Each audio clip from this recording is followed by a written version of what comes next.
Talk about classic rock. Mm. All right. 2014 fantasy football draft preview show. Take you through the agenda of what I will be talking about today and what you'll be listening to. So pretty much, I'm going to go through each team in what they're going to most likely do during the draft. I'm going to also tell you about the draft party. Even though there'll be like 4 or 5 of us there, you guys are all welcome to come by. Just text the commish because he's running it. So definitely come to that. We're actually having a watch party on Sunday, October 5th at Biggie's. Spoiler alert. Sorry, commish. Didn't want to blow the big surprise, but definitely come by. Jimmy Legs, I'm talking to you. Better be there. No excuse. No excuse, Jimmy Legs. Thank you. And yeah, my last video, which was like a month ago or so, I don't know, it sucked. I'll admit it sucked.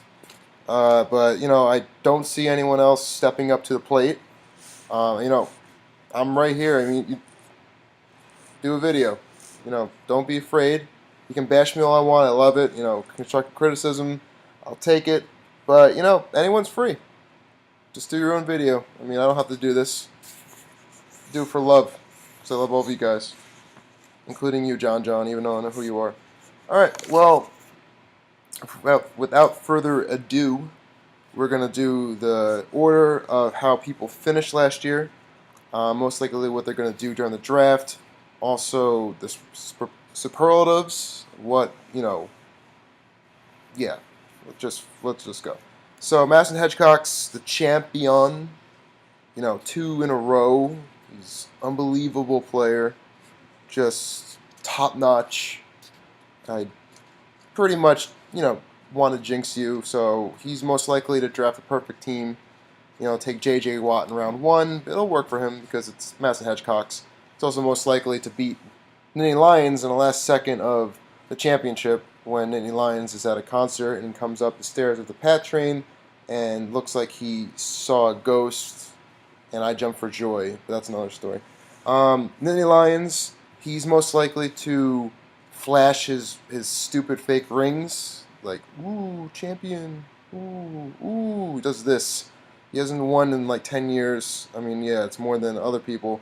But while he's going to be drafting, he's going to be like this and take a bad player by accident. So just keep flashing those stupid rings. Freehold finished 3rd last year. He's most likely to draft a hurt player or someone that, is deceased or someone that isn't even in the pros yet or has been cut because Freehold's computing skills,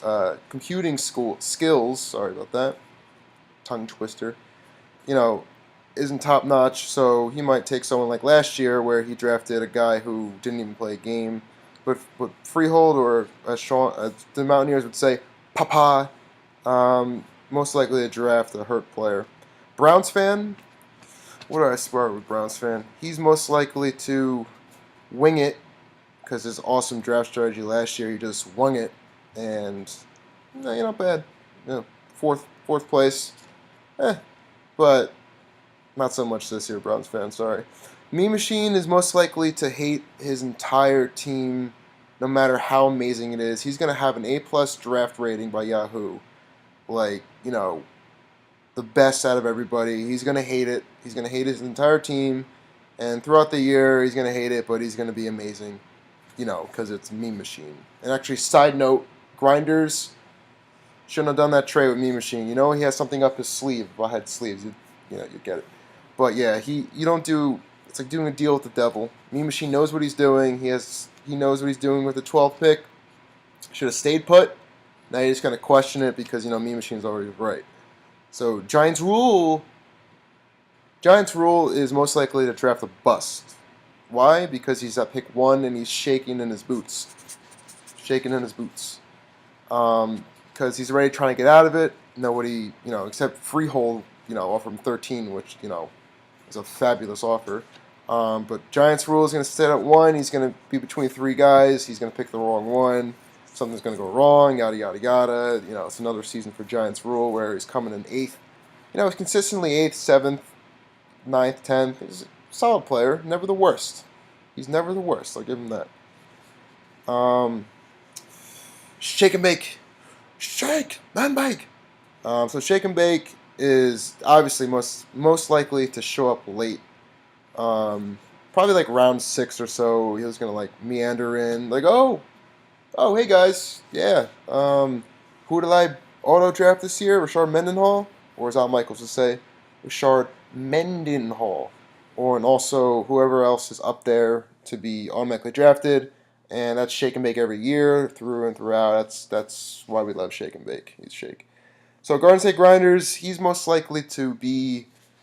He's a freshman now, so he's going to be in a late class, Tuesday class from like 6 to 10, like the once a weekers that we all took because it was once a week, but it sucked. Most likely to be drafting during syllabus week, which I wish I could have a syllabus week and enjoy Grinders. But yeah, he's going to be in class drafting or, researching because he's the only one in college. Mackinac, most likely to just draft the best team ever. Every year I always say next year, but last year I actually said this year, and I'm sticking to it. Mackinac's year, watch out. He's going to draft the stellar team. Not going to look like a good team when it's drafted, but it all matters when they hit the field. So it's going to leave it like that. Stay tuned.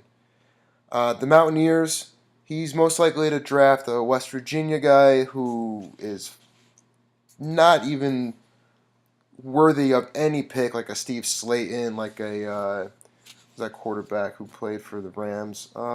Exactly, I can't remember his name, but yeah, definitely he's gonna take a stud West Virginian and just enjoy the pick, or he's gonna take Johnny Manziel.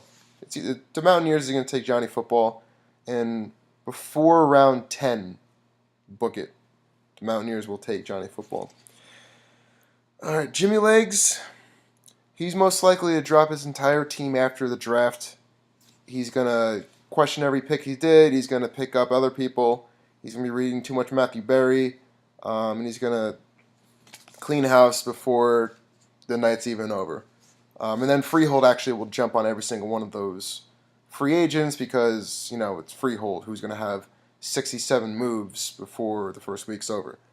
We're getting down in the end here from last year's finishes. Crazy Fools is always, if you can bet on anything, Crazy Fools will be the first guy to leave early. He gets there on time, give him credit, but like round 14, 15, he checks out, does his Miami thing. But yeah, Crazy Fools, yeah, that's classic crazy. Pops Fish came in last year, but he's not the last in this order because there's a newbie. But Pops Fish is most likely to draft up-and-comers who never up-and-come. He's always trying to be different with innovative picks, but, it's fantasy football, numbers don't lie. You never know what will happen. He can surprise some people. And sidebar, fabulous eggplant. Thank you for cutting me that and your two guys in a garden in your backyard. And now if you gave me the bag, I would have, showcased it for my millions of viewers. So you lost yourself in free advertising and the ability for other people to mooch off of you. So your loss, but stellar eggplant. And I'm going to try the pepper tomorrow, by the way. All right, and last but certainly least, we got John's team. John. Who can name that show? Go. But yeah, John's team, the newbie in the league. I don't know who knows him. Kind of like a rando. Lions likes adding randos every year and cutting them the year after. Hint, hint. Nothing to know about this guy. He's like mid-pack for his draft pick. I don't know. He could take something. I don't know. The jury's still out in John's team, but I'm gonna have my eye on you, John. I have my eye on you. All right. Other than that, what else did I miss?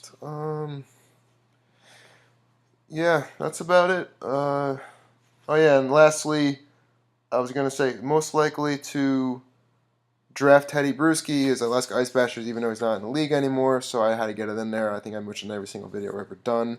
Other than that, Best of luck in the draft, which is a week from tonight. Yeah, so best of luck, and stay tuned for my weekly videos. They're going to be a little shorter than this mostly, but I know you guys love watching my length of this video. So other than that, peace out.